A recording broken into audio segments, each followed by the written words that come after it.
Hi everyone, welcome back to Munna vlogs. ఒక చిన్న update అండి. మున్నా వ్లాగ్స్ ఇప్పుడు వాట్సాప్ లో కూడా వచ్చేసింది. మొన్నటిదాకా మనకి ఇన్స్టాగ్రామ్, ఫేస్బుకే ఉండేది. ఇప్పుడు చాలా కొత్తగా వాట్సాప్ లో కూడా మన ఛానల్ అయితే వచ్చేసింది. 2 days అయిందండి. ఆ లింక్ కూడా నేను వీడియో కింద డిస్క్రిప్షన్ లో మెన్షన్ చేస్తాను. మన ఛానల్ బయోలో కూడా ఆల్రెడీ ఫేస్బుక్, ఇన్స్టాగ్రామ్ అండ్ కొత్తగా వాట్సాప్. ఈ వాట్సాప్ ద్వారా ఎక్కువగా ఇన్ఫర్మేషన్ షేరింగ్ కానీ, చిన్న చిన్న ఇన్ఫర్మేషన్ లేదంటే ఇమేజెస్ కానీ, వీడియోస్ కానీ, క్లిప్స్ కానీ మీ అందరికి చాలా దగ్గరగా, చాలా ఎక్కువ ఇంటరాక్ట్ అవడానికి నాకు పాసిబిలిటీ ఉంటుంది కాబట్టి సో ఖచ్చితంగా మన వాట్సాప్ ఛానల్ ని ఫాలో అవ్వండి. ఇప్పుడు టాపిక్ లోకి వెళ్ళిపోదాం. మీరు తమ్మునేలు చూసే ఉంటారు. 1500 కండక్టర్ పోస్ట్ కి అయితే తెలంగాణ గవర్నమెంట్ సై అని చెప్పింది. ఇది చాలా మంచి వార్త. నిరుద్యోగులు కూడా మనం చెప్పుకోవాలి. ఎందుకంటే ఎటువంటి ఎగ్జామ్ లేదు, లేదంటే ఏ ఇంటర్వ్యూకి లేదు. జస్ట్ అండి ఎస్ఎస్సి మార్క్స్ బేస్డ్ మీదే, just 10th class marks based మీదే పర్మనెంట్ గవర్నమెంట్ జాబ్ అయితే రాబోతుంది. అది కూడా ఆర్టీసీలో.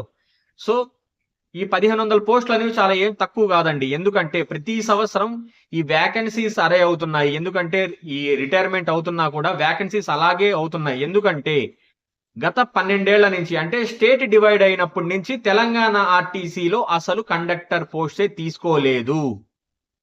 సో దానివల్ల వ్యాకెన్సీస్ ఎక్కువగా ఉండటం, అప్పటికి ఈ టెంపరీ బేసిస్ మీద హైదరాబాద్, సికింద్రాబాద్ రీజియన్ డిపోలో కొంతమందిని కండక్టర్ గా తీసుకున్నా కూడా అది వాళ్ళకి హెల్ప్ అవటం లేదని చెప్పి వాళ్ళు ప్రేయర్ గవర్నమెంట్ మన రేవంత్ రెడ్డి గారు సో మొత్తానికి 1500 పోస్ట్ రిక్రూట్ చేసుకోవడానికి సై అని చెప్పిన వెంటనే వాళ్ళు ఈ ప్రాసెస్ ని ఎవరికి అప్పచెప్పట్లేదండి. ఓన్లీ ఆర్టీసీ మేనేజ్మెంటే ఈ రిక్రూట్మెంట్ ని సక్సెస్ఫుల్ గా చేస్తామని అయితే చెప్తున్నారు. Just 10th class marks based అన్నాను కదా. జనరల్ గా ఉమ్మడి ఆంధ్రప్రదేశ్ లో ఉన్నప్పుడు కూడాను ఈ కండక్టర్ పోస్ట్ మన 10th క్లాస్ మార్క్స్ బేస్డ్ మీదే. కానీ అప్పుడు 10th క్లాస్ మార్క్స్ ఉండేవి. దాని తర్వాత గ్రేడ్ సిస్టమ్ వచ్చింది. మళ్ళీ ఇప్పుడు మార్క్స్ సిస్టమ్ అయితే వచ్చాయి. ఇప్పుడు చాలా మందికి డౌట్ కూడా ఏంటంటే ఇప్పుడు ఏ బేసిస్ మీద తీసుకుంటారు? గ్రేడ్స్ అంటే కామన్ గా ఉంటాయి కదా, మార్క్స్ అంటే ఇండివిజువల్ గా ఉండొచ్చు. Grades suppose on an average 9.2, 9.3, 9.4, 7, 7.2 అలా ఉంటాయి. సో ఎలా తీసుకుంటారని ఇదే డౌట్ తెలంగాణ ఆర్టీసీ కూడా ఎక్స్ప్రెస్ చేస్తూ ఎస్ఎస్సి బోర్డ్ కి ఒక లెటర్ అయితే రాసింది. మాకు ఒక చక్కటి ఒక సొల్యూషన్ అయితే ఇవ్వండి. ఈ గ్రేడ్ సిస్టమ్ నుంచి ఈ పాయింట్ సిస్టమ్ ఉంది చూసారా, గ్రేడ్ ఆర్ పాయింట్ సిస్టమ్, దాని నుంచి మార్క్ సిస్టమ్ ని కన్వర్ట్ చేసేటట్టు ఏదైనా ఒక డెసిగ్నేటెడ్ ఒక ఫార్ములా కానీ ఏదైనా సిస్టమ్ కానీ ఇస్తే దాన్ని బేస్ చేసుకొని వెంటనే మేము ఈ తెలంగాణ ఆర్టీసీలో కండక్టర్ పోస్ట్ అయితే తీసుకుంటామని చెప్పి వాళ్ళు ఆల్రెడీ లెటర్ పెట్టడం అయితే జరిగింది.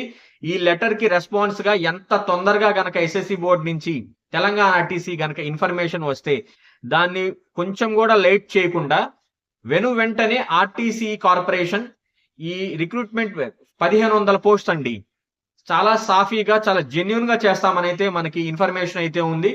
సో ఈ అవకాశాన్ని అసలైతే ఎవరు మిస్ కావద్దండి. ఆ నోటిఫికేషన్ డేట్ కనుక ఏదైనా వచ్చే పని అయితే మన వాట్సాప్ ఛానల్లో, అలాగే ఈ మన యూట్యూబ్ ఛానల్ కమ్యూనిటీ పోస్ట్ లో కూడా నేనైతే మెన్షన్ చేస్తాను.